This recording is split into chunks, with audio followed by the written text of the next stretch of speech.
Praise the Lord. प्रभु यीशु मसीह के पवित्र नाम से मैं आप सभी लोगों को परमेश्वर के उद्धार के वचन के बारे में स्वागत करता हूं। प्रियो, हम सब लोग आंखें बंद करेंगे, एक छोटा सा प्रार्थना करेंगे और उसके बाद परमेश्वर के जीवित वचनों को हम ध्यान करेंगे। स्वर्ग के विराजमान परमेश्वर, मैं धन्यवाद करता हूँ पिता, इस पवित्र समय में तेरे प्रिय पुत्र यीशु मसीह के कृपा से, पवित्र आत्मा के अगुवाई से प्रभु हमें आज भी भरकर एक नए दिन देखने के लिए आपने कृपा की, इसलिए धन्यवाद। इस आराधना में जितने भी लोग इकट्ठे हैं, जो भी तेरे वचन को अभी सुनने के लिए तैयार है प्रभु, उन सभी को आप आशीष करें, ताकि इन वचन के द्वारा कई सारे बातें हम हमारे जीवन में सीख सकें और आने वाले दिनों में उसको हमारे जीवन में इस्तेमाल करके एक पवित्र जीवन इस संसार में बिताएं और तेरे नाम की महिमा करें। हमें आत्मिक रीति से मजबूत कीजिएगा, पवित्र आत्मा की अगुवाई कीजिएगा। सारी प्रार्थना यीशु मसीह के पवित्र नाम से विनती करते हैं पिता परमेश्वर, आमीन। प्रियो, आप सब लोग प्रभु यीशु मसीह के कृपा से बहुत ही अच्छे हैं और प्रभु यीशु मसीह के दया से आप लोग बिल्कुल ठीक ठाक है करके मैं विश्वास करता हूँ।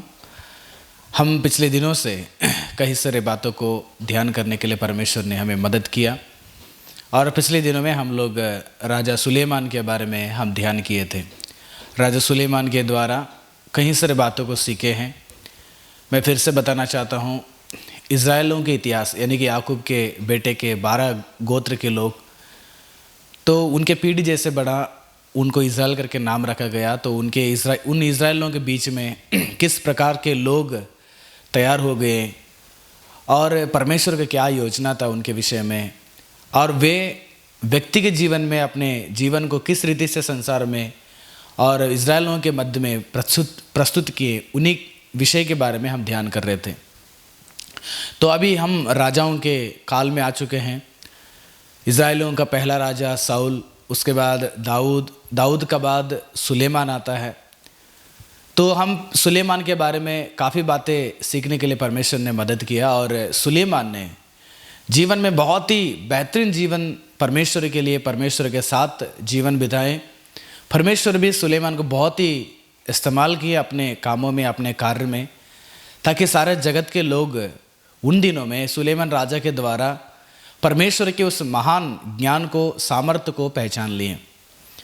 लेकिन आखिर में सुलेमान का ज़िंदगी का एक बहुत बड़ा गलत कदम ये था, सुलेमान जहाँ पर भी युद्ध करने के लिए जाते थे, वहाँ के अन्य जो सच्चा परमेश्वर यहोवा के बारे में जो नहीं जानते थे और अंधविश्वास में जाते थे, जो सत्य परमेश्वर नहीं है, झूठे ईश्वरों को अपने हाथों से बनाकर उसकी उपासना करते थे, ऐसे प्रकार के प्रजाति जो विश्वासी नहीं थे, उन लोगों को अपने जीवन में सुलेमान ने स्वागत किया।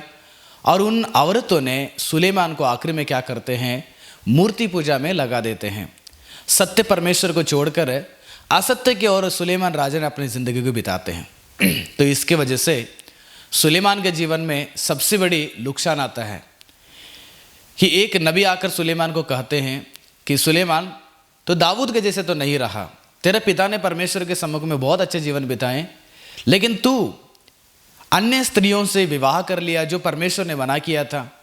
दूसरी वो औरतों ने जो आपको गलत रास्ता में चलाए, उसी गलत विचार को, विश्वास को अपने जीवन में अपना कर आप भी उन जो सत्य ईश्वर ने, उन देवताओं के पीछे दौड़कर उनकी उपासना, उनके लिए मंदिर बनाकर आपने बहुत बड़ा गलत कर दिया है।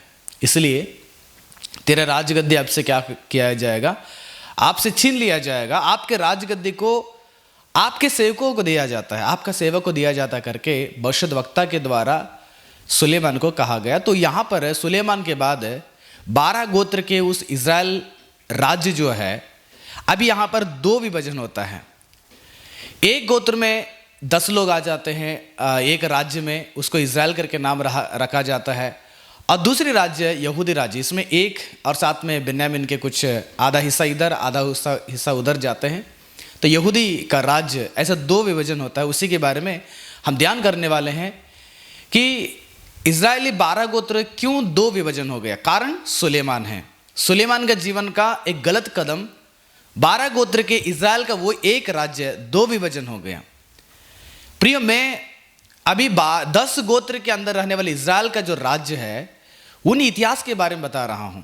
उस इतिहास के अंदर पहले उन राजाओं को ध्यान करें, उसके बाद हम लोग यहूदियों के राजा के बारे में ध्यान करेंगे। सुलेमान के बाद इज़राइल लोगों को यानी कि 10 गोत्र को प्रशासन करने वाला एक व्यक्ति, राजा बनकर प्रशासन करने वाले व्यक्ति ही यरोबाम है। उससे पहले मैं एक चीज़ बताना चाहता हूँ प्रियो, जितने भी मेरे आवाज़ को सुन रहे हैं, शायद अगर आप लोग जवान हैं, जवानी लोग हैं, आपको एक बात बताना चाहता हूँ। तुम्हारा जीवन को बहुत ही होशियारी से संसार में जीवन बिताइएगा।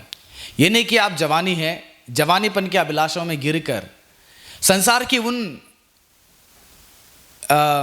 जो शारीरिक संबंध का जो व्यवहार होता है या आपका लाइफ पार्टनर को चुनने का एक बहुत बड़ी जिम्मेदारी होता है, उसमें बहुत ही सतर्क रहिएगा। मैं यही विश्वास करता हूँ, आप अपने सारे जिम्मेदारी को, जो विवाह की जिम्मेदारी है, वो अपने माता पिता को सौंपें या आपके कलीसिया के पास्टर के हाथ में सौंपें। आप ऐसे करने को छोड़कर अगर अपने हिस्सा में, अगर अपने सोच विचार में मैं मेरे लिए एक पार्टनर को, मैं एक लड़की को ढूंढ लूँगा, एक लड़का को ढूंढ लूँगा करके आप लोग जाते हैं, आंखों की वो दृष्टि में जो अच्छा लगता है, जो खूबसूरत है, उनसे अगर आप विवाह कर लेते हैं या उनके साथ अगर संपर्क रहता है, उनके साथ आपका व्यवहार रहता है, प्रियो, उससे आपका ज़िंदगी बहुत बर्बाद होने वाला है। कुछ ही लोगों का लाइफ सक्सेस हुआ है, 100 में 1% में 1% ही लोगों का लाइफ सक्सेस हो गया है। लेकिन अधिकतर लोग जो 99.99% जो लोग हैं, जीवन को बर्बाद कर चुके हैं। जब एक स्त्री पुरुष का व्यामोह में या पुरुष एक स्त्री का व्यामोह में केवल आंखों की दृष्टि में खूबसूरत को देखकर अगर आप उनके पीछे दौड़ेंगे, उनको हासिल करने के लिए कोशिश करेंगे, सबसे पहला तुम्हें वो परमेश्वर से दूर करेगा, तुम्हें परमेश्वर के वचन से दूर करेगा, तुम्हारे परिवार के माता पिता से दूर करेगा। आपके जीवन में जो समझदारी बातें हैं उससे आप लोग भटक जाते हैं। कितने भी लोग समझदारी के बात बोले, लेकिन आप लोग नहीं बोलेंगे, नहीं सुनेंगे और अपने ही रास्ते में जिंदगी बिताकर जीवन को जल्दी से खत्म कर लेते हैं। ठीक उसी प्रकार का एक कदम सुलेमान ने उठा लिया। उसके वजह से राजा का राजगद्दी परमेश्वर ने छीन कर राजा सुलेमान के नौकर के हाथ में क्या करते हैं, उसको देना पड़ता है। कारण सुलेमान ने अन्य लोगों से विवाह करके अन्य देवताओं की उपास किया। ठीक उसी प्रकार आज भी मसीह के समाज में जो विश्वास में नहीं है, जो यीशु के बारे में नहीं जानते, जो बाइबल के बारे में नहीं जानते, जो कलीसिया के बारे में नहीं जानते, जो सत्य के बारे में नहीं जानते हैं, ऐसे लोगों से विवाह करना चाहते हैं, उसका परिणाम आपके जीवन में एक दिन परमेश्वर को छोड़ के जाना पड़ेगा और आपका वैल्यू, आपका भविष्य को आप बर्बाद कर देंगे। आपका पढ़ाई बर्बाद हो जाएगा, आपका भविष्य बर्बाद हो जाएगा, आपका स्पिरिचुअलिटी पूरा खत्म हो जाता है। तब परमेश्वर के योग्य आप हो नहीं सकते हैं। इसलिए सुलेमान के द्वारा कई सारी बातें हमने उन दिनों में सीख लिए हैं। आज हम लोग सुलेमान के बाद उस राज्य 2 विभाजन होता है, उसमें से 10 गोत्र के लोग, यानी कि 10 गोत्र के राज्य वो इज़राइल का नाम कहा जाता है और एक जो गोत्र है वो यहूदी कहा जाता है। कारण इसके लिए क्यों ये डिवाइड हो गया, क्यों ये राज्य 2 विभाजन हो गया, कारण सुलेमान का सबसे बड़ा गलती है, परमेश्वर की आज्ञा पर खड़ा नहीं हो पाया। तो 10 गोत्र के इज़राइल लोगों के उस रास्ता में कई सारे राजा लोग आते हैं। उनमें से सबसे पहला राजा, इज़राइल लोगों का सबसे पहला राजा या इज़राइल लोगों का सुलेमान के बाद चौथी राजा मान के चलिएगा, वो है यरोबाम। ये यरोबाम जो है सुलेमान का राज्य में एक अच्छा काम करने वाला, परिश्रम करके एक काम करने वाला एक व्यक्ति था। उसने यरूशलेम में राजा सुलेमान ने कई सारे वहाँ पर राजमिस्त्री काम होता है, उस काम काज करने में एक लीडर मान के चले कि सभी लोगों को काम लगाकर काम करवाना चाहिए था। एक ऐसी जिम्मेदारी था, बहुत मेहनती लड़का था।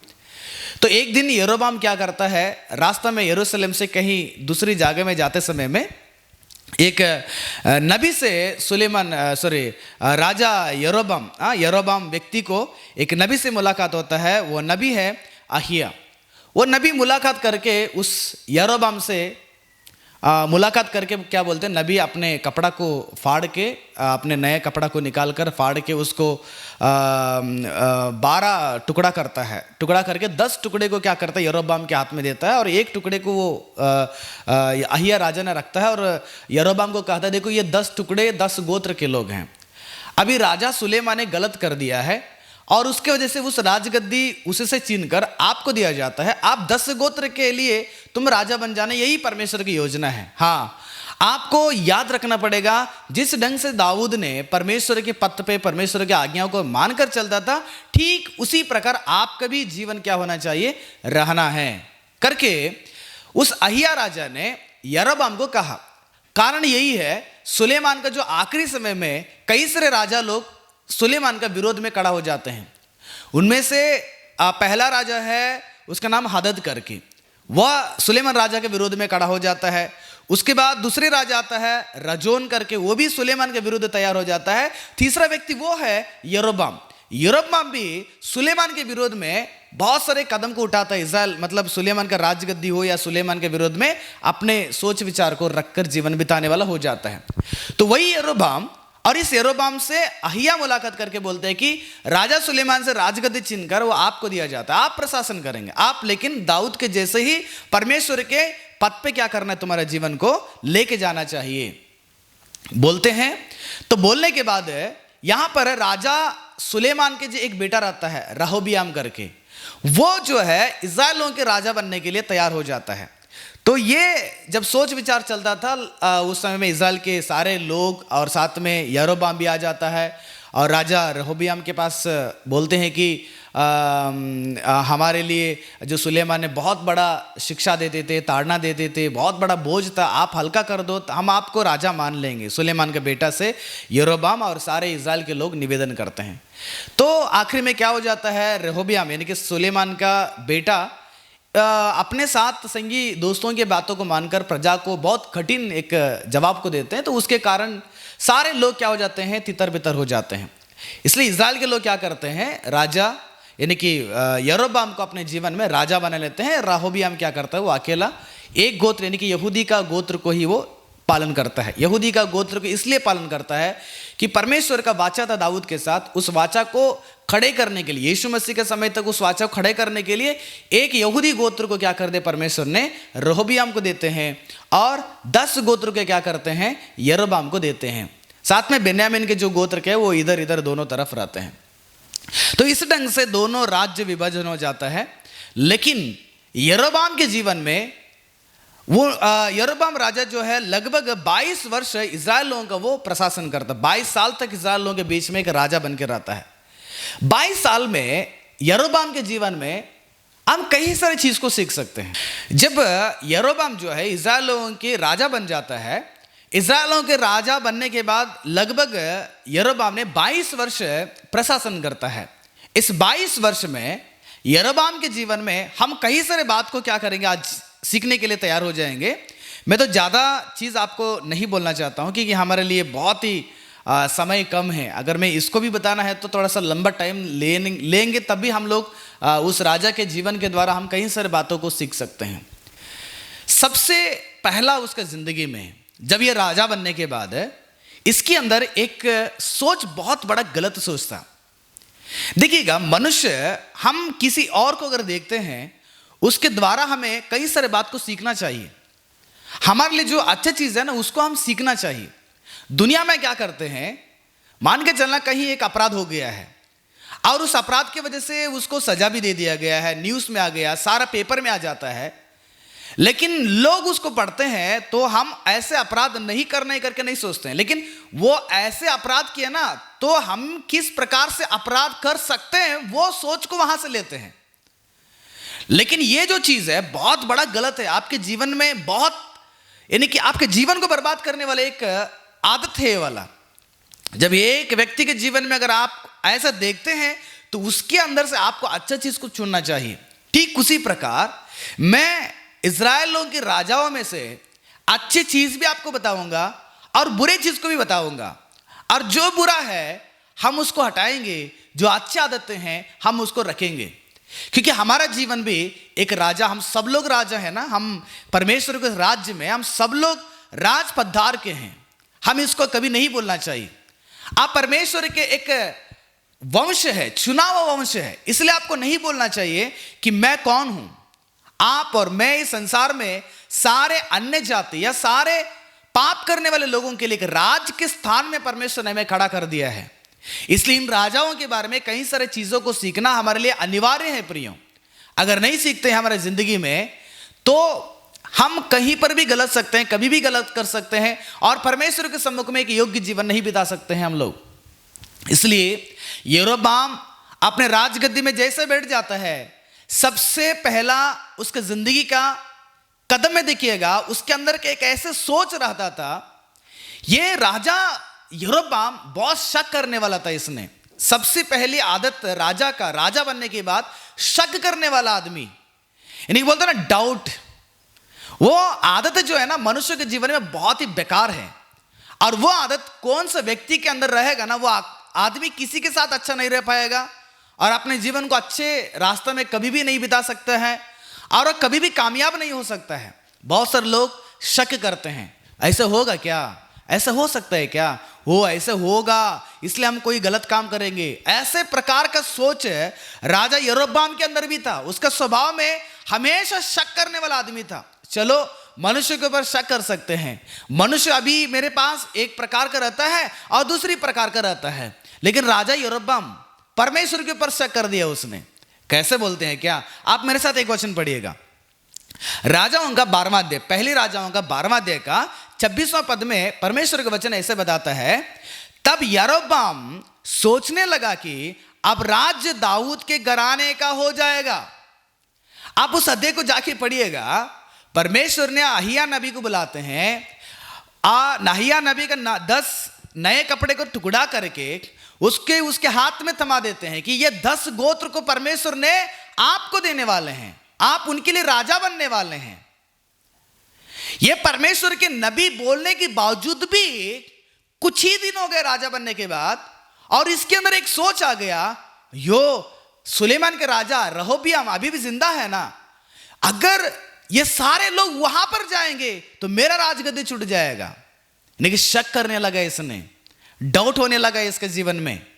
और शक करने की वजह से क्या किया पता है, चलो शक कर दिया, किसी के पास जाकर सलाह मांग सकते हैं। लेकिन इस शक करने के बाद सबसे बड़ा गलती क्या करता है, अब इन सारे इस्राएल लोगों को वहां पर जाने नहीं देने यरूशलेम में। अगर यरूशलेम में परमेश्वर के मंदिर के पास जाएंगे तो हो सकता है कि यहूदियों के राजा जो रहोबियाम है वहां पर जाएंगे और मेरा राजगद्दी छूट जाएगा। इसलिए मैं क्या करूंगा, इनको वहां पर जाने के लिए नहीं छोड़ना चाहिए, इसलिए उनको वहां पर मूर्तियां बनाकर उनको वहीं पर खड़ा कर देता है। इसराइल सारे लोग यरूशलेम जाना ही बंद करवा देता है, परमेश्वर के मंदिर को जाना बंद करवा देता है और गलत मूर्तियों को बनाकर क्या करते हैं, उन लोगों को वहीं पर उन्हीं मूर्तियों के पीछे क्या करता है, उनको घुमा देता है। देखो प्रियो, एक व्यक्ति के जीवन में जब शक शुरू हो जाता है ना, वो व्यक्ति कई सारे गलत कर सकता है। देखिएगा समाज में ऐसे ही प्रॉब्लम्स होता है। समाज में परमेश्वर कुछ योजना अलग रहता है प्रियो। मान के चलेगा पति पत्नी का योजना, उन दोनों के बीच में परमेश्वर का सबसे बड़ी योजना रहता है, लेकिन नहीं जानना चाहते हैं। और उस योजना क्या है नहीं जानना चाहते हैं। अरे परमेश्वर ने आदम और हव्वा को बनाए थे, परमेश्वर आदम और हव्वा को बनाने के बाद उनके पीछे सबसे बड़ी एक योजना था। अब जाके पढ़िएगा एफेसियों का 1 अध्याय में, मनुष्यों को रचने से पहले यानी कि जगत की उत्पत्ति से पहले ही परमेश्वर की योजना है मनुष्य के विषय में कि पति पत्नी को क्यों बनाना चाहिए, एक व्यक्ति को क्यों इस संसार में पैदा करना चाहिए, आपको एक जगह में क्यों खड़ा करना चाहिए, आपको क्यों सेवकाई देना चाहिए, आपको इसी घर पे क्यों पैदा करना चाहिए। सारे परमेश्वर का एक प्लान होता है, सारे परमेश्वर की योजना होता है। योजना नहीं जानते हैं। देखिए पति पत्नी के जीवन में पति अगर किसी औरत के साथ बात करेगा तो शुरू हो गया पत्नी का कि वो उसके चक्कर में करके समझना शुरू कर देते हैं। पत्नी अगर पड़ोसी से अगर कोई भी अगर एक आधा घंटा बात करेंगे काफी है, उतना बात करेंगे तो पति के अंदर शक आ जाता है, हाँ उनका और इनका कोई चक्कर चल रहा है करके, और ये सारा लंदफंद चीजें सोचने लगता है मनुष्यों ने। और तभी परिवार के बीच में एक बहुत बड़ा संघर्ष हो जाता है, लड़ाई मारपीट होता है, बच्चे रहते हैं वो नहीं देखते हैं, और वह किस परिवार में वो भी नहीं देखते हैं, लेकिन परिवार में लड़ाई मारपीट गाली गलौज आखिर में तलाक तक जाते हैं। और दोनों अच्छे परिवार केवल एक शक के द्वारा क्या हो जाता है, बर्बाद हो जाता है। प्रियो, आपके पति किसी से बात करते हैं, आप टेंशन मत लीजिएगा।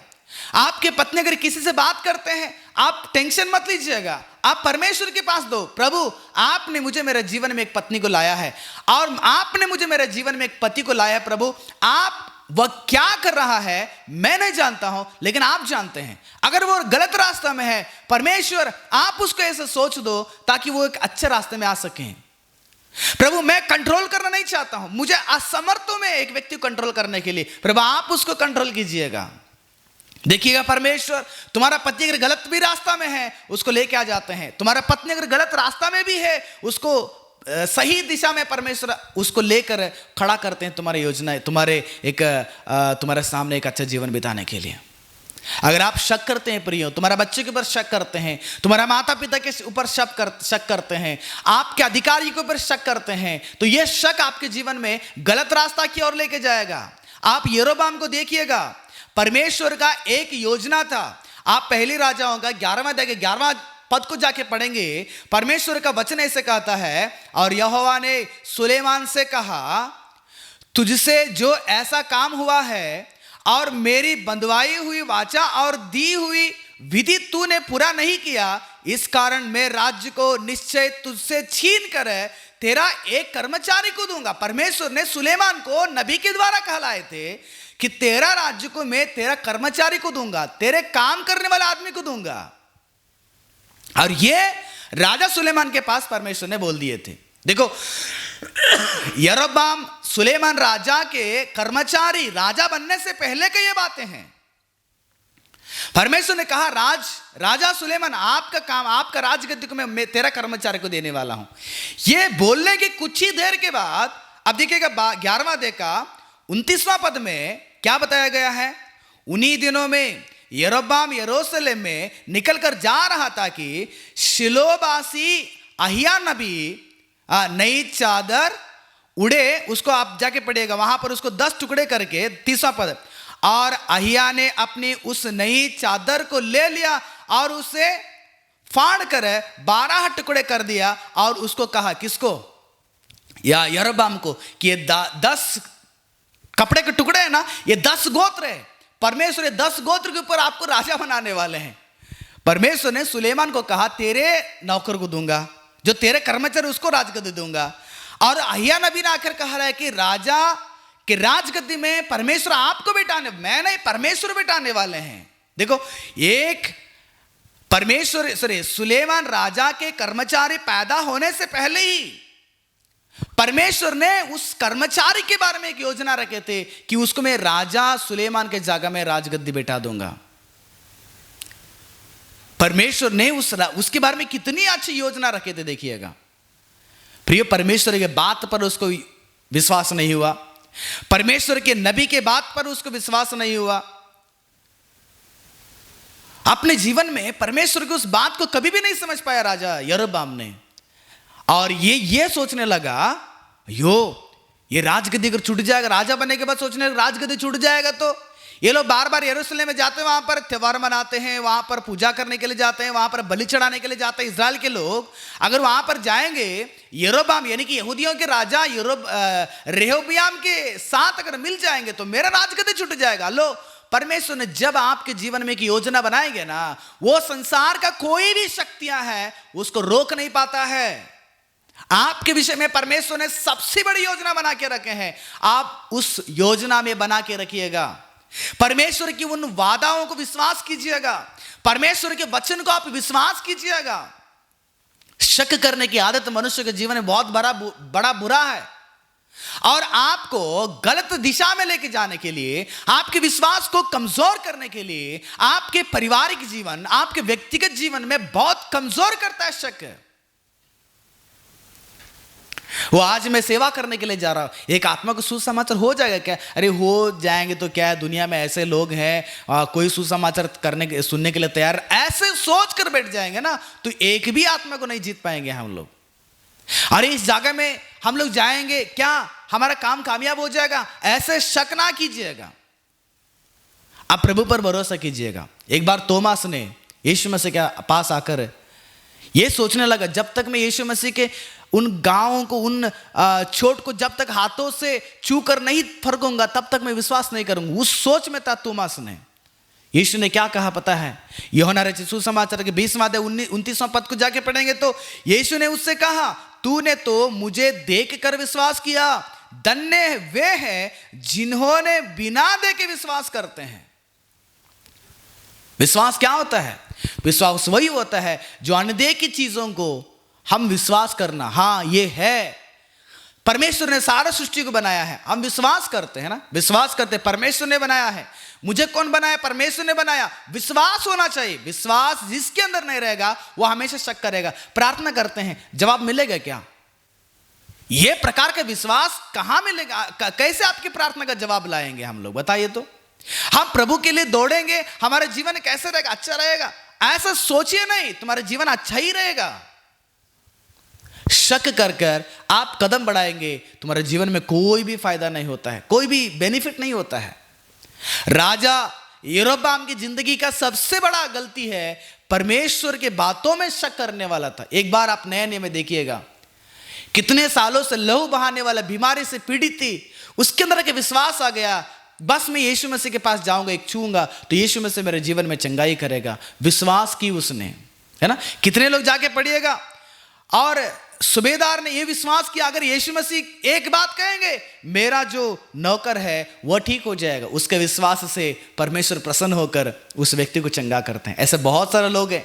अंधे लोग विश्वास किए कि दाऊद के पुत्र को पुकारे, दाऊद के पुत्र हमारे ऊपर करुणा करो। उनका विश्वास था वो मुझे करुणा करेंगे, इसीलिए उनकी जिंदगी में एक नई आशीष को, एक नई जीवन को पा चुके हैं। प्रियो, जब परमेश्वर के मुंह से आपके विषय में एक बात निकलता है, आपके परिवार, आपके व्यक्तिगत जीवन, आपके सेवकाई, आपके पढ़ाई, आपके भविष्य को लेकर परमेश्वर अगर कोई भी वादा करते हैं, उसको परमेश्वर पूरा ही करते हैं। उसको इस संसार के कोई भी शक्तियां, कोई भी मनुष्य, कोई भी अधिकार आपसे छीन नहीं पाएंगे और उस आशीष को रोक नहीं पाएंगे। परमेश्वर अगर आपको वो आशीष को देना है, परमेश्वर आपको बढ़ाना है, परमेश्वर आपको ऊंचा करना है, परमेश्वर आपको देने के लिए तैयार किया, तो उससे छीनने के लिए संसार में कोई कितने भी शक्तियां हैं ना, वो कोई भी नहीं रोक पाएंगे आपके जीवन में। परमेश्वर देगा, परमेश्वर चलाएगा, परमेश्वर खड़ा करेगा, परमेश्वर मदद करेगा, परमेश्वर आपके संग रहकर सारे काम को कामयाब करवाएंगे। ठीक उसी प्रकार यरोब्याम कौन थे प्रियो, कौन थे? आफ्टर ऑल एक नौकर, कर्मचारी थे सुलेमान के उस राज्य में। परमेश्वर ने कर्मचारी को उठाकर राजगद्दी में बैठा दिया, लेकिन परमेश्वर के वादा को उसने विश्वास नहीं किया, शक करने लगा, अरे सोचने लगा, मन में बहुत सोचने लगा। बहुत सोचिए नहीं आप लोग, बहुत सोचेंगे ना गलत गलत विचार आता है। अब एक व्यक्ति के साथ बैठकर प्रेम से उसको डिस्कशन कीजिएगा, तुम्हारा माँ बाप के साथ, तुम्हारे पासवान के साथ, पवित्र लोगों के साथ बैठकर उस बातों को आप चर्चा कीजिएगा। ब्रदर, पास्टर जी ऐसे हैं, पापा मम्मी ऐसे हैं, क्या करना चाहिए? आपको अच्छी अच्छी सलाह मिलेगी। वरना आपके जीवन में शक के द्वारा आप खुद अगर डिसीजन लेकर, खुद अगर कदम बढ़ाकर आप लोग आगे बढ़ेंगे, यरोब्याम के जैसे गलत कदम उठाना पड़ेगा। उसने क्या कर दिया, यरूशलेम में जाने को रोक कर अपने ही देश में 2 बछड़े को बनाकर उनको मूर्ति पूजा में लगा दिया। खुद गलत किया और लोगों को भी गलत करवा दिया। कारण एक शक यरोब्याम के जीवन में बहुत बड़ा गलत करवाया। इसलिए यरोब्याम के जीवन में एक सबसे बड़ी गलत आदत था शक करने वाला आदमी, संदेह करने वाला आदमी, डाउट करने वाला आदमी। वह संदेह उसके जीवन में गलत कदम उठा लिया। यही सबसे बड़ा हमारे जीवन में यही होता है। हमारे साथ रहने वाले लोगों से हम लोग बहुत ही शक करते हैं। शक की आदतें तुम्हारे जीवन में बहुत गलत है, आपके जीवन को डुबा देगा। वो आपका खुशी को आप बेचैन हो जाएंगे, आप आगे नहीं बढ़ पाएंगे, तुम्हारा परिवार कभी खुश नहीं रह पाएगा, तुम्हारा व्यक्तिगत जीवन खुश नहीं रह पाएगा, आपके सेवकाई जीवन खुश नहीं रह पाएगा। आप जिस जगह में काम करते हैं वहां पर खुशी से नहीं रह पाएंगे, शांति से नहीं रह पाएंगे, क्योंकि शक के बीज तुम्हारे अंदर पैदा हो गया और बड़ा बनकर वो पेड़ बनकर तुम्हारे जीवन में और बड़ा गलतियां करवाता है। उस यरोब्याम के जीवन में दूसरी, यरोब्याम इस्राएलियों के राजा, यरोब्याम के जीवन में दूसरा एक स्वभाव उसके जीवन में क्या था पता है? मैं फिर से बताता हूं, जब कहीं पर भी एक अपराध होता है, उस अपराध के कारण उसको शिक्षा मिलता है, तो मुझे यह सीखना चाहिए, मुझे वो अपराध नहीं करना चाहिए, मुझे वो गलत नहीं करना चाहिए। अरे उनको ऐसे अपराध के कारण शिक्षा मिला तो मैं भी ऐसे अपराध को नहीं करना चाहिए, वो सीखना चाहिए। लेकिन यरोब्याम ने नहीं सीखने वाला आदमी है। दूसरी आदत यरोब्याम के जीवन में वो था जो उनके पूर्वजों ने, जो इस्राएलों के पूर्वजों ने जो गलती किया उसके 2 गुना गलती करने वाले एक आदमी हो गया इसने। क्या गलती है पता है? जब इज़राइल के लोग उस पहाड़ से यानी कि जंगल में यात्रा करते हुए आते वक्त में, उन सीन पर्वत में, जो जंगल में जब आते वक्त में एक जगह में मूसा ने जाकर पहाड़ पर जाकर परमेश्वर से प्रार्थना करने के लिए जाते हैं। मूसा आने की देरी हो गया, और यहां पर भी यही प्रॉब्लम है। इन लोगों के अंदर भी शक आ गया, वो मूसा मर गया होगा, मूसा भी नहीं आएगा, हमें चलाने वाले कौन है, हमें बचाने वाले कौन है, आगे रास्ता दिखाने वाले कौन है। सब लोग आकर हारून के पास जाके इकट्ठा हो गए। हारून ने क्या किया पता है प्रियो? उनके पास रहने वाले सारे सोना चांदी सारे चीज को लेकर आग में डालकर एक बछड़ा को बनाकर उसने कहने लगा, हमें मिस्र देश से लेकर रास्ता दिखाए हुए परमेश्वर दो यही वाला है करके उस बछड़ा का मूर्ति को दिखा दिया। सब लोग खाकर पीकर मौज मस्ती का करके यात्रा करके नाचने लगे, कूदने लगे। वो चीज परमेश्वर को सुनाई दिया, और परमेश्वर को सुनाई दिया, और परमेश्वर ने मूसा को कहा, मूसा भी रोकना नहीं, मैं उन सबको भस्म कर दूंगा। और सारे डिस्कशन होने के बाद मूसा नीचे उतर के आता है। परमेश्वर ने अपने हाथों से लिखवाए उन 10 आज्ञाओं के 2 तख्तियों को क्या कर दिया, मूसा ने तोड़ के डाला। मतलब मनुष्य के जीवन को अच्छी रास्ते में चलाने वाले उन 10 आज्ञाओं का पत्थर क्या हो गया, 2 टुकड़े में टूट गया, कारण उनके गलत। और उन्हीं दिनों में मूसा ने कहते हैं कि जितने भी लोग मेरे पास आना चाहते हैं आप मेरे पास आ जाओ। लेवी लोग अपने तलवार लेकर 3000 लोगों को वहां पर मार कर खत्म कर देते हैं। अरे इतना बड़ा भयानक घटना हमारे पूर्वजों के भी जीवन में हो गया है, हमारे इस्राएलियों के बीच में हो चुका है, और उसके कारण परमेश्वर की आज्ञाओं के 2 तख्तियां टूट गया। परमेश्वर गुस्सा हो गए, मूसा गुस्सा हो गए, साथ में 3000 लोगों को तलवार से मारा गया। अभी हम तो सतर्क रहना चाहिए ना, हम तो उस गलती में नहीं जाना चाहिए ना, हम तो सुधारना चाहिए ना। यह चीज यरोबाम को दिमाग में नहीं आया। आरोन ने एक बछड़ा को बनाकर लोगों को गलत रास्ता में चलाया, लेकिन इसने क्या किया पता है, 2 बछड़ों को बना दिया। पढ़ेंगे मेरे साथ पढ़िएगा राजाओं का पहली ग्रंथ 12वां अध्याय का 28वां पद देखिएगा। राजा के मन में एक सोच आया, शक करने लगा, अरे इधर वो मतलब इज़राइल के 10 गोत्र के लोग यरूशलेम में जाएंगे, यहूदियों के राजा रहब्याम के अंदर ये लोग चले जाएंगे, उसके अधीन में हो जाएंगे, मेरा राजगद्दी छूट जाएगा। ये सोचकर क्या करने लगा, अतः राजा ने सम्मति लेकर सोने के 2 बछड़े बनाए और लोगों से कहा, यरूशलेम को जाना तुम्हारी शक्ति से बाहर है। आप सोचकर, आपको प्लान करके, आप कोई भी प्रयास करके वहां पर जाने के लिए कोशिश ना करा, आप नहीं जाना चाहिए, शक्ति से बाहर है वो। इसलिए हे इज़राइल अपने देवताओं को देखो जो तुम्हें मिस्र देश से निकाल लाया है। यही गलती है, यही गलती जो आरोन ने किया था, 1 बछड़ा को, लेकिन यहां पर इसने किया 2 बछड़ा को। हमारे जीवन में, जो हमारे परिवार में, हमारे समाज में, हमारे ये जो सोसाइटी में जितने भी पाप होता है, गलत होता है, उसको देखकर हम सीखेंगे नहीं, लेकिन उसको देखते हैं और उसका 2 गुना गलती करने के लिए हो जाते हैं। हम 2 गुना गलती करने के लिए तैयार हो जाते हैं। अरे उसके द्वारा उसकी जिंदगी क्या हुआ देख लो एक बार। पैसा की अभिलाषाओं में उसका जीवन क्या हो गया है, लड़की की अभिलाषा में उसके जीवन क्या हो गया है, मोबाइल गेम्स की वजह से उसकी जिंदगी क्या हो गया है, दोस्तों के दोस्ती यार में उसकी जिंदगी क्या हो गया है, राइडिंग बाइक राइड करने में उसकी जिंदगी क्या हो गया। देखो, लड़ाई मारपीट गुंडागर्दी खैनी गुटखा दारू, ये सारे पाप के काम की वजह से उनके जीवन में क्या हो गया है, एक बार तो देखकर समझ लो, आपको पता चलेगा। लेकिन हम ऐसा नहीं करते हैं। अक्सर हमारे जीवन में शैतान का एक सोच ये होता है, उसने जो किया है ना उसका 2 गुना आप कर लो, जैसे यरोबाम ने किया था।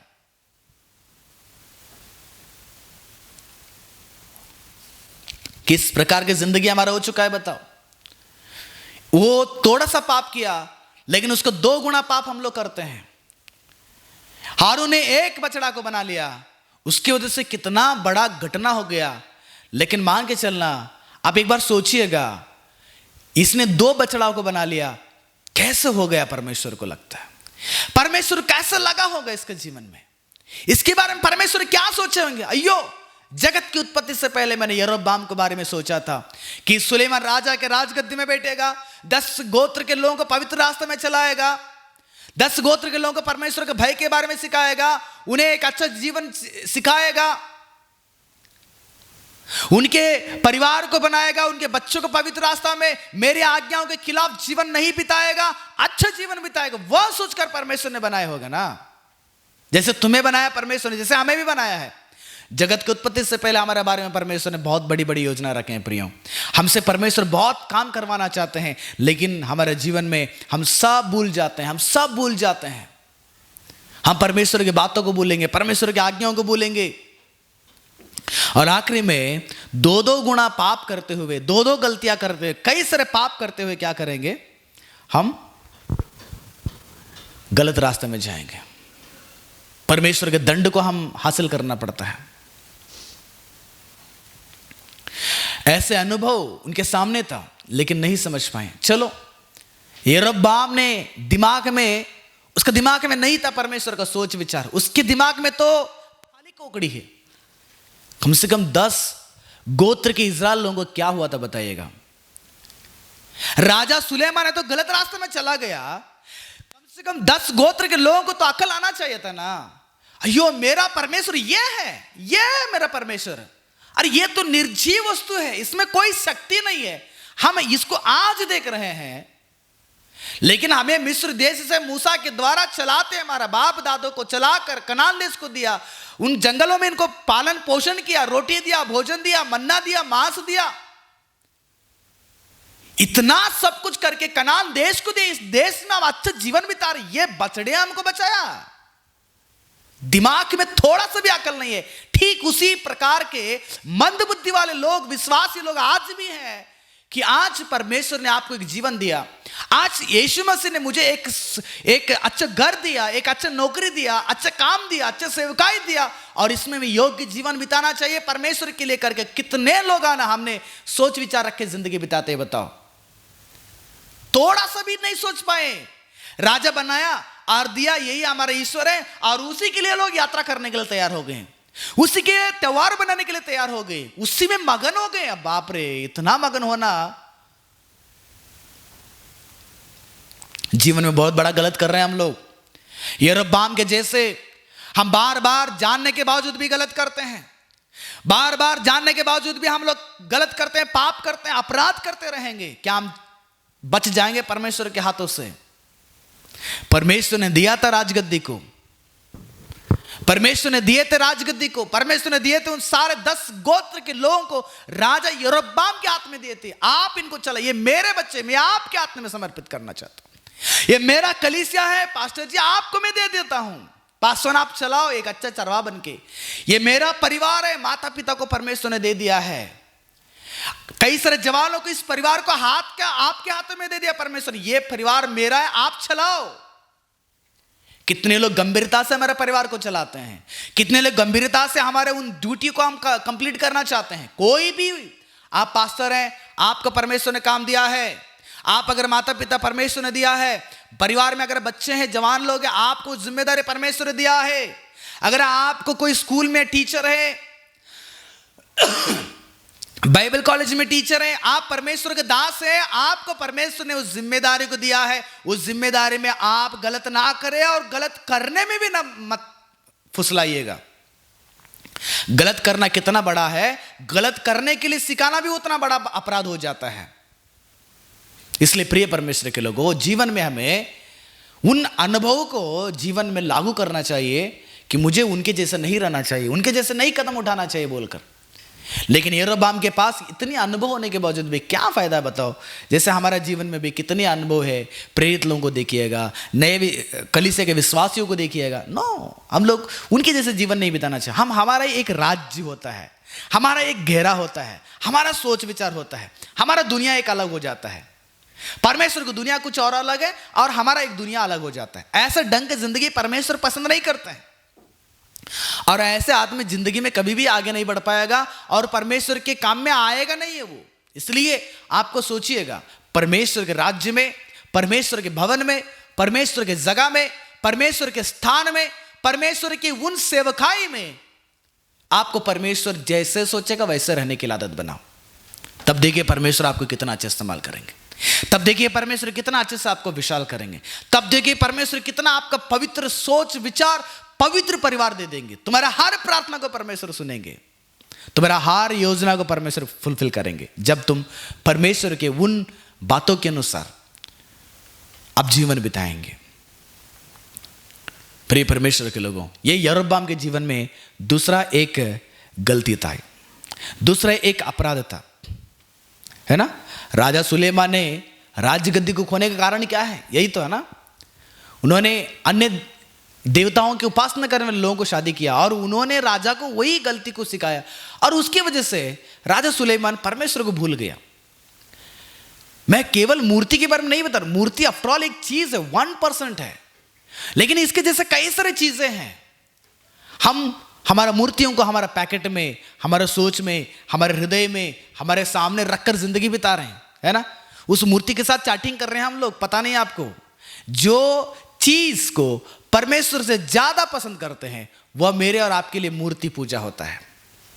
जिस चीज को ज्यादा लोभी है ना, जिस चीज का, लड़की का, पैसा का, नौकरी का, पढ़ाई का, धन का, दौलत का, गाड़ी का, इंसान का प्रेम, जो संसार में गंदगी फैला दिया ना, वो सारा जो मनुष्यों ने पैदा करके मनुष्य को सोच विचार में रखे ना, वो सारा उम्र रहेगा नहीं उसको। लेकिन वो भी आदमी आजकल प्यार के चक्कर में है, प्यार के पागल हो गए हैं। उस पागलपन से बाहर आना चाहिए।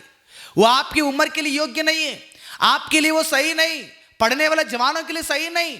घर की जिम्मेदारी उठाने का छोड़कर लड़की लड़का का चक्कर में रहना आपके लिए योग्य नहीं है। वो जो सही जीवन बिताइएगा, हम सही से जीवन बिताना चाहिए। परमेश्वर यही चाहते हैं, तुम्हारे जीवन से पवित्र काम होते रहे। उस राजा यरोबाम ने इसे गलती किया, क्या उस राजगद्दी बैठे रहेगा? कितना भी गलती किए फिर कीजिएगा, वो गलती ज्यादा देर तक नहीं रहेगा, ज्यादा दिन तक नहीं रहेगा आपके जीवन में। आपके विनाश के लिए आप खुद कारण हो जाते हैं एक दिन। इसलिए राजा यरोबाम के द्वारा दो चीजें, और तीसरा चीज देखिएगा, राजा यरोबाम के जीवन में तीसरा एक सबसे बड़ा गलती था। राजा यरोबाम के अंदर एक ही आदत था, बहुत अच्छा था, वो बहुत परिश्रम करने वाला था। राजा बनने से पहले उस बहुत परिश्रम करने वाला था वो। राजा बनने के बाद बता रहा हूं मैं, आप समझदारी होने के बाद। लेकिन समझदारी से पहले जो कुछ भी होता है ना, वो हिसाब में नहीं आता है। समझदारी व्यक्ति होने के बाद, आपको जिम्मेदारी मिलने के बाद आप कितना कैसे जीवन बिता रहे, वो बहुत इंपॉर्टेंट होता है। आपको देखने वाले ज्यादा लोग रहते हैं, आपके संपर्क में ज्यादा लोग रहते हैं, आप बहुत सारे लोगों के साथ घूमते फिरते हैं, आपके ऊपर बहुत सारे लोगों का नजर रहता है। इसलिए आप समझदारी जिम्मेदारी का व्यक्ति होने के बाद बहुत ही महत्वपूर्ण होता है आप कैसे जीवन बिता रहे हैं। इसलिए प्रिय परमेश्वर के लोगों, यरोबाम के जीवन में दूसरा गलती वो था। तीसरा गलती क्या था पता है यरोबाम के जीवन में? मेरे साथ पढ़िएगा, पहले राजाओं का 12वां अध्याय 31वां पद में। और उसने ऊंचे स्थानों के भवन बनाए और सब प्रकार के लोगों में से जो लेवीय वंशी ना थे याजक ठहराए। यानी कि पहला इन्होंने परमेश्वर के ऊपर शक किया, अपनी जिम्मेदारी के बारे में, अपने जीवन के बारे में सोचा ही नहीं, शक किया। और उस शक के कारण उन्होंने 2 मूर्तियों को बनाकर इस्राएल लोगों को उसमें फंसा दिया। और तीसरा क्या कर रहा है, उन मूर्तियों के पुजारी, उन मूर्तियों के याजक बनाने के लिए परमेश्वर ने परमेश्वर के भवन में याजक यानी कि भवन में काम करने के लिए याजक लेवी वंशियों को चुन लिया था। लेवी वंश को चुनकर उनको याजक बनाया था। आजकल बोलना है तो पास्टर, है ना, उन दिनों में याजक कहा जाते थे, प्रीस्ट। अभी लेवी लोगों को जिम्मेदारी था, वही लोग मंदिर में काम करना था। लेकिन यरोबाम राजा ने अपने हिसाब से 2 मूर्ति को बनाया और उन 2 मूर्तियों को ऊंचे स्थान में मंदिरों को बना दिया। मंदिरों को बनाकर इन्होंने क्या किया पता है, जो लेवीय वंश के नहीं थे ऐसे लोगों को वहां पर याजक बनाकर उन्होंने रख दिया। यानी कि यरोबाम के जीवन में एक सेवक का वैल्यू क्या होता है, एक इंसान का वैल्यू क्या था, वो भी नहीं जानता था। याजकों का कीमत नहीं जानने वाले एक व्यक्ति था उसने।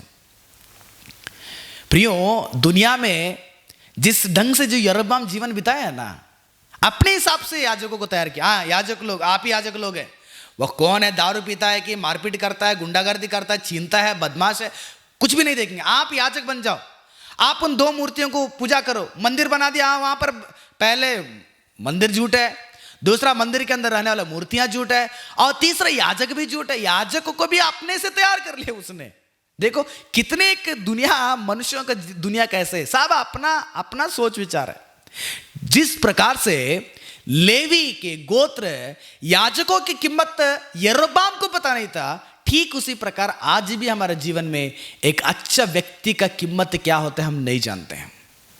अच्छे व्यक्ति के बारे में हम आजकल हमारे जीवन में, हमारे हृदय में थोड़ा सा भी जगह नहीं।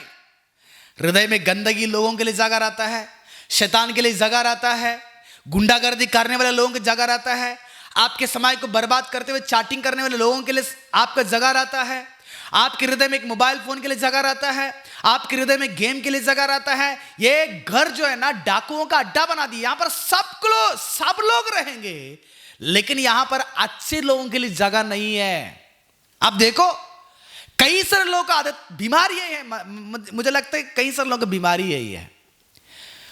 मनुष्य डांटने वाले अगर रहेगा ना, तुम गलत कर रहे हो, तुम बहुत बड़ा गलत कर रहे हो, तुम झूठ बोल रहे हो, तो झूठ बोलने का आदत सही नहीं है, उससे बदल जाओ, ऐसे डांटने वाला रहेगा ना, उससे उसका संपर्क नहीं रहेगा, उसको हटा देगा। वो झूठ भी बोलेगा तो उसको समर्थन करना है, वो चोरी भी करेगा उसको समर्थन करना है, वो गुंडागर्दी करेगा तो उसको समर्थन करना है, अगर वो गंदे जीवन बिता रहा है उसको समर्थन करते हैं। तो ऐसे लोगों के लिए बहुत ओपन हार्ट हमारा ना, उन ऐसे लोगों के साथ हमारा जीवन बहुत अच्छा रहेगा। और ऐसे ही लोगों को रखते हैं हम लोग। कलीसिया में देखिएगा, डांटने वाला पास्टर नहीं चाहिए, हाँ, अपने पापों को दिखाने वाले सेवक नहीं चाहिए, हाँ, आपके तालमेल में नाचने वाला सेवक चाहिए। आप देखियो यूट्यूब में भी कई सारे सेवक लोग रहते हैं, वहां पर बहुत सारे सेवक लोग प्रचार करते हैं। कुछ विश्वासी, कुछ व्यक्ति का माइंड सेटअप ऐसा हो गया, कुछ भी हो जाए, अब इस पास्टर के बात को सुनना है तो उसी की बात सुनेंगे, वो गलत भी बोलेंगे तो सुनेंगे, वो सही बोलेंगे तो सुनेंगे। मतलब ऐसे लोगों के लिए हमारा जीवन है।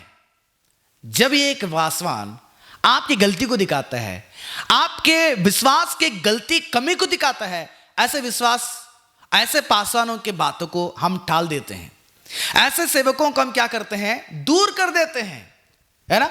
इसलिए सबसे पहला हमारा आदत यह है, डांट कर हमें समझाने वाले व्यक्ति रहेगा तो ऐसे लोग हम नहीं चाहिए। हम जो भी गलत करें उसको समर्थन करना। और बहुत अच्छा है लड़का लड़की के साथ, छोटी उम्र में लड़की लड़का के साथ चैटिंग करेंगे, वो तुम गलत नहीं, दुनिया कर रहा है, तुम क्या गलत कर रहे हो, ऐसे बोलने वाला पास्टर वो बहुत अच्छा है ना। पास्टर जी दारू पीने गलत है क्या? यीशु मसीह ने तो दारू पिया था 4 अध्याय में यूहन्ना रचित सुसमाचार का, पिलाए थे दारू, हम ही पी सकते हैं ना।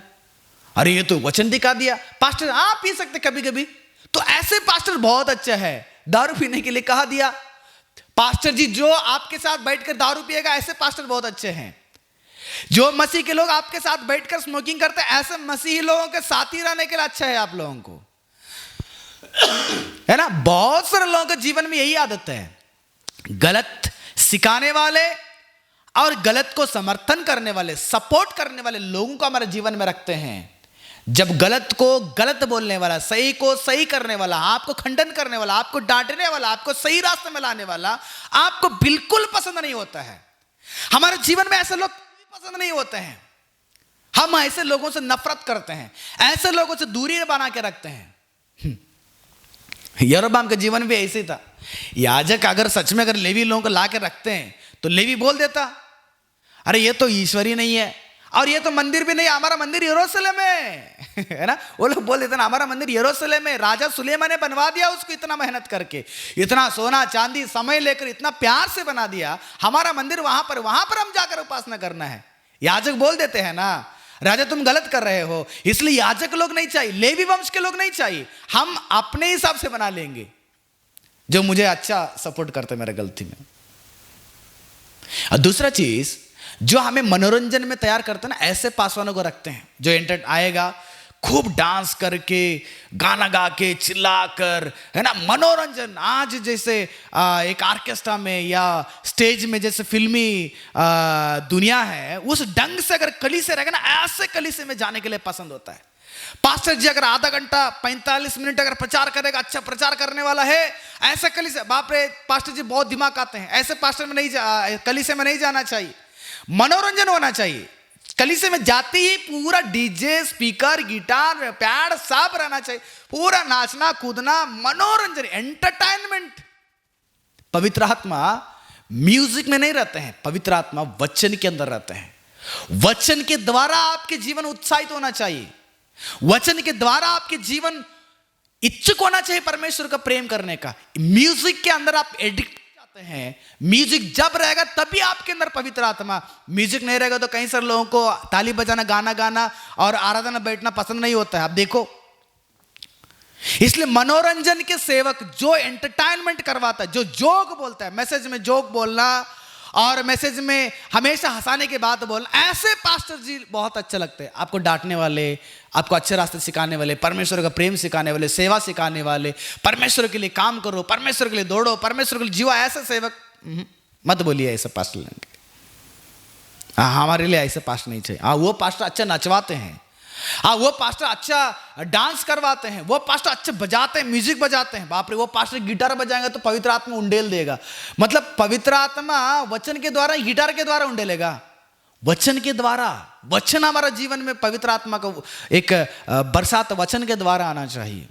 हाँ, गाना थोड़ी देर के लिए, वो भी वचन के अनुसार। जो गाना हम ब्रेकमेंट से सुनते हैं, बहुत सारे लोग ब्रेकमेंट्स का सुनते होंगे, आजकल बहुत अच्छे अच्छे सिंगर्स लोग हैं, अच्छे गाते हैं, आत्मा में भरे हुए गाना गाते हैं। म्यूजिक उससे कोई मतलब नहीं रहता है, उन वर्ड्स के द्वारा हमारा मन भर जाता है, लगता है प्रभु के लिए और भी कुछ करना चाहिए।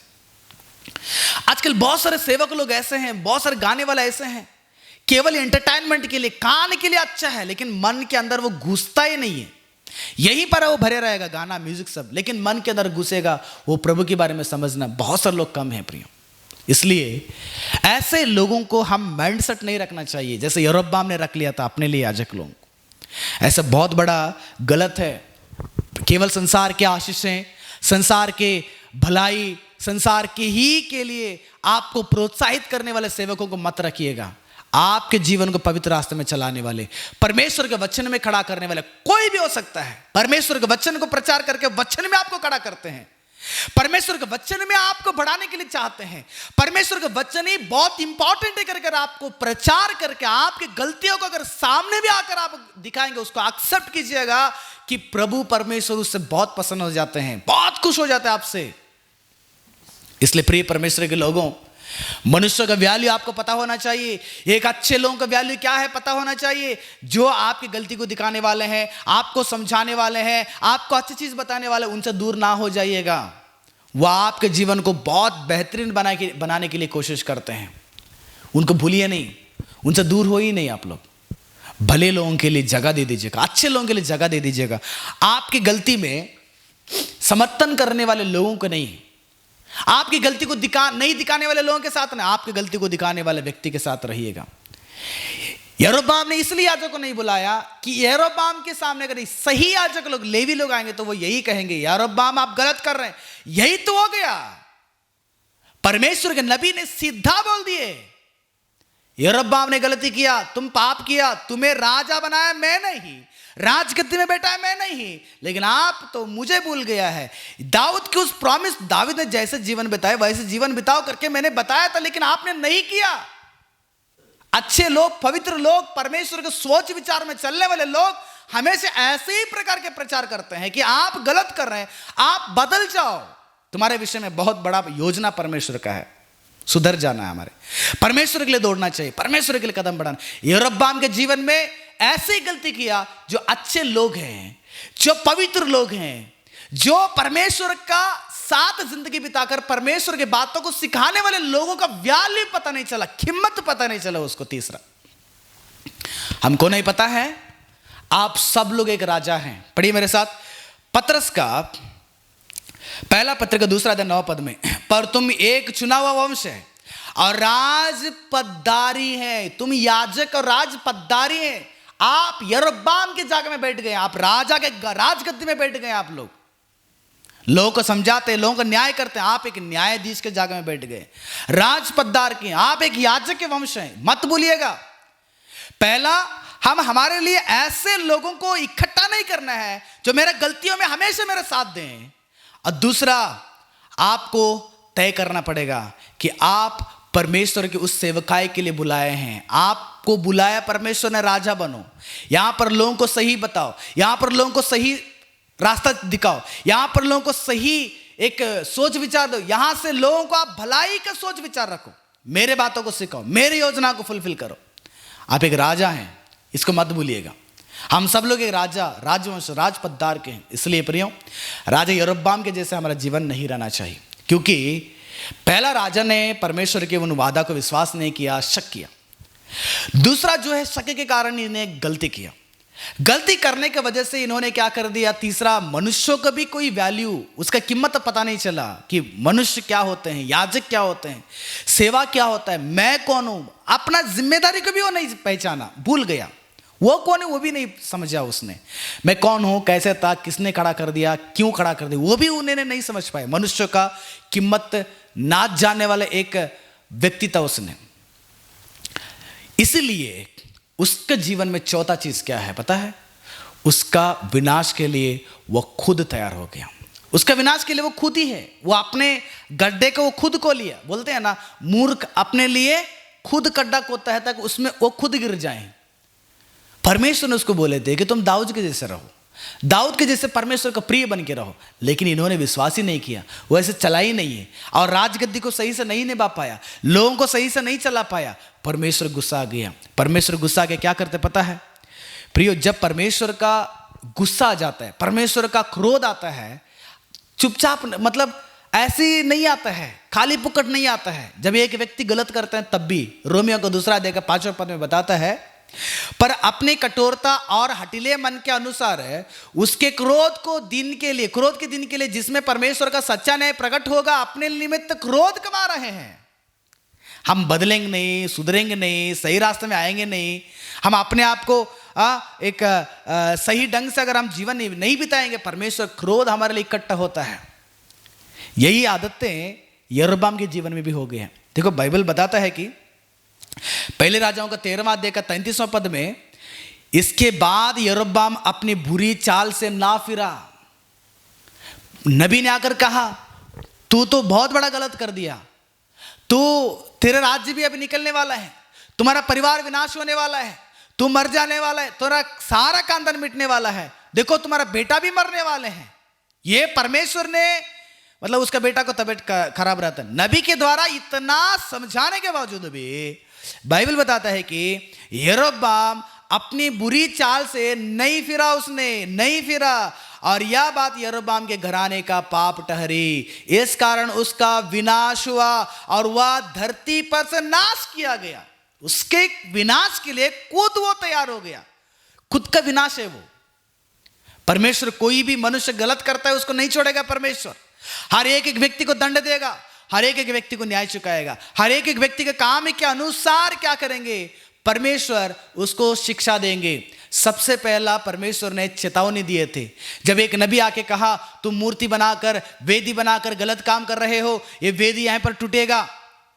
जब ये उस त्योहार बनाते समय में एक अहिया नबी आकर बोलते हैं, तो उस नबी को पकड़ने के लिए हाथ डालता है, वो राजा का हाथ सूख जाता है। परमेश्वर ने चेतावनी दिया, मैं आपको दंड देने वाला, तू गलत करने वाला है। इन्होंने नहीं सुधरा। दूसरा बार जब ये वेदी, जिस वेदी में लोग बलि चढ़ाते थे, वो वेदी 2 टुकड़े हो जाते हैं। नबी बोलने के बाद तुरंत वो 2 टुकड़े हो जाता है, अचानक से कोई हाथ नहीं लगाता है। परमेश्वर ने चेतावनी देते हैं। और तीसरा, उसका बेटा जब बीमार भी पड़ जाते हैं, उस बेटा का मृत्यु के बारे में संदेश भी दिया जाता है, लेकिन तभी भी इन्होंने अपनी जिंदगी को नहीं सुधरा। इतना चेतावनी देने के बावजूद भी एक आदमी अगर मन नहीं फिरा है, एक आदमी अगर पवित्र रास्ते में नहीं आ रहा है, अपने गलती को ऐसे ही करते रहेगा, कितना जिद के आदमी है, कितना घमंड के आदमी है, कितना गंदे सोच के आदमी है, एक बार बैठ के हम सब लोग याद करना चाहिए। यरोबाम इतने चेतावनी, परमेश्वर पहले चेतावनी देते हैं, पहले ऑर्डर करते हैं परमेश्वर, पहले आपको संदेश पहुंचाते हैं, पहले आपको सुसमाचार आता है, पहले आपके घर के पास, आपके हृदय के भीतर परमेश्वर को सुसमाचार पहुंचता है कि इस ढंग से जीवन बिताएंगे, इस प्रकार का शिक्षा मिलेगा। आप परमेश्वर को सुसमाचार का विश्वास नहीं करते हैं, परमेश्वर की बात को विश्वास नहीं करते हैं, परमेश्वर के उस योजना पर विश्वास नहीं करते हैं, देखो तुम्हारा भी जिंदगी यरोबाम के जैसे हो जाता है। यरोबाम को परमेश्वर ने खड़ा किया था, पछताए नहीं, मन फिराए नहीं, इतने होने के बावजूद भी नहीं फिराया। बाइबल बताता है परमेश्वर का भक्त नबी ने जाकर कहा तेरा बेटा मर जाएगा। जब उसको बेटा तबीयत खराब हो जाता है, उस यरोबाम ने अहिया नबी के पास जाकर भेजते अपने पत्नी को, जाकर पूछ क्या जाने मेरा बेटा क्या होने वाला है। अहिया नबी बोलता है आप कोई टेंशन लेने की जरूरत नहीं, तुम्हारा बेटा मर जाएगा। यरोबाम की पत्नी जैसे गांव में आ जाती है, अपने घर के अंदर पैर रखते बेटा मर जाता है। परमेश्वर ने वादा किया था तेरा सारा संसार को ऐसे साफ कर दूंगा। एक व्यक्ति, अब जाकर पहले राजाओं का 15 अध्याय का 28वां पद को, पहले राजाओं का 14 अध्याय का 10वां पद को जाके पढ़िएगा। एक व्यक्ति अगर गोबर को साफ करते समय में जैसे उसको साफ सुथरा जब तक नहीं करेगा तब तक वो साफ सुथरा करेगा, और उसके बाद वो पूरा क्लीन करेगा, थोड़ा सा भी वहां पर गंदा नहीं रहेगा, ऐसे साफ सुथरा करता है वो आदमी जो गोबर साफ करने वाला। ठीक उसी प्रकार मैंने तुम्हारा परिवार को क्या करने वाला हूं, विनाश करने वाला। मैं तुम्हारा परिवार को साफ कर दूंगा, सफाई कर दूंगा, तेरे नाम और निशान भी नहीं रहेगा। जी प्रियो, परमेश्वर ने जैसे कहा वैसे हो जाता है। पहला राजाओं का 15वां अध्याय का 28 और 29वां पद को मैं पढ़ना चाहता हूं। और यहूदा के राजा आसा के 3रे वर्ष में बाशा ने नादाब को मार डाला। यानी कि यरोबाम के बाद एक राजा नादाब आते हैं। नादाब को मारने वाला व्यक्ति ही बाशा है। 3रा राजा होता है इस्राएलियों का बाशा। वो आकर नादाब को मार देते हैं। नादाब को मारकर नादाब के यानी कि यरोबाम के पूरे परिवार के सब सदस्यों को मार देता है बाशा राजा ने। जो परमेश्वर ने अहिया नबी के द्वारा यरोबाम को संदेश पहुंचाया था, तू गलत करने की वजह से तेरा पूरा परिवार नाश होने वाला है। ठीक उसी प्रकार हो गए प्रिय। केवल यरोबाम ने अपने जीवन में कुछ कुछ गलतियां करता है। 22 वर्ष उसका प्रशासन, 22 वर्ष में इतना गलती और गलती को सुधारे ही नहीं। परमेश्वर के लोग आकर कहें, नबी आकर कहा, फिर भी सुधारा नहीं। इज़राइल लोगों के उन राजाओं के इतिहास में यरोबाम के बारे में और भी कई सारी चीज़ें हैं। यरोबाम अपने जीवन में अपने परिवार को खो लिया, अपने बेटे को खो लिया, अपने पीढ़ी को खो लिया उसने। प्रिय, जब परमेश्वर के लिए यूज़ नहीं होगा ना, उसको परमेश्वर झाड़ू मारकर पूरा ख़त्म कर देते हैं। आपके परिवार परमेश्वर इस्तेमाल करना चाहते हैं, आपके घर के तुम्हारे बच्चों को परमेश्वर इस्तेमाल करना चाहते हैं, तुम्हारे कलीसिया को परमेश्वर इस्तेमाल करना चाहते हैं। आप उस योग्य जीवन बिताइए, आप दाऊद के जैसे रहिएगा। देखो, इन सबके पास एक ही बात है, आप दाऊद के जैसे रहो, दाऊद के जैसे बने रहो, दाऊद के जैसे मेरा वाचा में बने रहो, दाऊद के जैसे मुझे प्रिय हो जाओ, तुम्हारा राजगद्दी बने रहेगा, वरना तुम्हारा राजगद्दी छूट जाएगा। परमेश्वर ने सबके पास यही से ही नबियों के द्वारा कहलाया गया, लेकिन कई सारे नबी लोग उन बात को नहीं माने। प्रियो, मैं आप सब लोगों को आज इस वक्त में उस यरोबाम के द्वारा यही बताना चाहता हूँ। यरोबाम ने शक करने वाला था, आप शक ना कीजिएगा। तुम्हारे परिवार में, तुम्हारे सेवा में, तुम्हारे घर पे, तुम्हारे स्कूल में, तुम्हारे हर जगह में शक की आदत बहुत बेकार है। बहुत विश्वास कीजिए, तुम्हारा पत्नी को विश्वास कीजिए, तुम्हारे पति पर विश्वास कीजिए, तुम्हारे बच्चों पर विश्वास कीजिए, तुम्हारे अधिकारियों पर विश्वास कीजिए, है ना, तुम्हारे सेवकाई विश्वासियों को विश्वास कीजिए। विश्वास सबसे बड़ा होता है। आज परमेश्वर से विश्वास करने की वजह से ही परमेश्वर आज हमसे बहुत प्रेम करते हैं, हमसे बहुत प्रेम करते हैं, हमारा प्रार्थना सुनते हैं, हमारे साथ रहते हैं, हमारे लिए कुछ भी करने के लिए तैयार हो जाते हैं। विश्वास बहुत इंपॉर्टेंट होता है। परमेश्वर ने दी उन बातों पर विश्वास कीजिएगा। दूसरा, आप लोग किए हुए गलतियों के दोगुना गलत कभी मत कीजिएगा। वो किया है हम भी करेंगे, वो कर रहा है हम भी करेंगे। वो जो गलत किया उसके लिए दंड परमेश्वर उसको जरूर देगा। उसके काम के प्रतिफल परमेश्वर के हाथ में है। तुम्हारा काम का प्रतिफल भी परमेश्वर के हाथ में है। इसलिए तुम उसके द्वारा सीख लो कि मैं ऐसा नहीं रहना है, मुझे ऐसे रहना चाहिए। और दूसरा, अच्छे लोगों की कीमत रखिएगा। अच्छे लोगों को तुम्हारे जीवन में स्वागत करें, जो तुम्हें समझाने वाले, तुम्हें अच्छे रास्ते में लेके जाने वाले, तुम्हारे गलती को दिखाकर बेटा तुम इधर से हट जाना बताने वाले अच्छे लोगों की संगति, वैल्यू, कीमत आपको पता होना चाहिए। क्योंकि एक समय ऐसा आएगा वो जो अच्छे लोग हैं ना आपको नहीं मिल पाएंगे, और ऐसे बात भी नहीं मिल पाएगा आप लोगों को। इसलिए तुम्हारे जीवन में अच्छे लोगों की कीमत, अच्छे लोगों की वैल्यू आपको पता होना बहुत ज़रूरत होता है। अगर ये सारा चीज़ नहीं रहेगा आखिरी अपने आप को बचाने के चक्कर में आप रहो, अपने आप को बचा लीजिएगा, तुम्हारा जीवन ही तुम्हारे न्याय करेगा।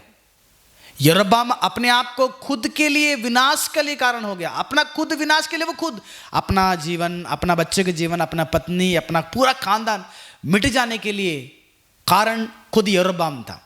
ठीक उसी प्रकार तुम्हारी जिंदगी बर्बाद होता है तो उसका कारण आप ही हो जाते हैं। इसलिए आप अपने जीवन को सही रखिएगा, यरोबाम के जैसे मत रखिएगा। प्रभु यीशु मसीह आप सबको इस राजा के द्वारा एक अच्छी विचार दे दें, राजा की उस सोच को छोड़कर हम उसके विरुद्ध में विश्वास करें, अच्छे काम करें, अच्छे लोगों को अच्छे कीमत दे दें, अच्छे लोगों को, और साथ में हमारे जीवन को हम हमेशा बचाएंगे, हमारे आत्मिक जीवन को बचाएंगे, हमारे परिवार को बचाएंगे, हमारे सेवा को बचाएंगे, हमारी जिम्मेदारी को बचाएंगे, और आने वाले दिनों में स्वर्ग की उस आशीष को भी हम बचा के रखेंगे। प्रभु आशीष करें। God bless you.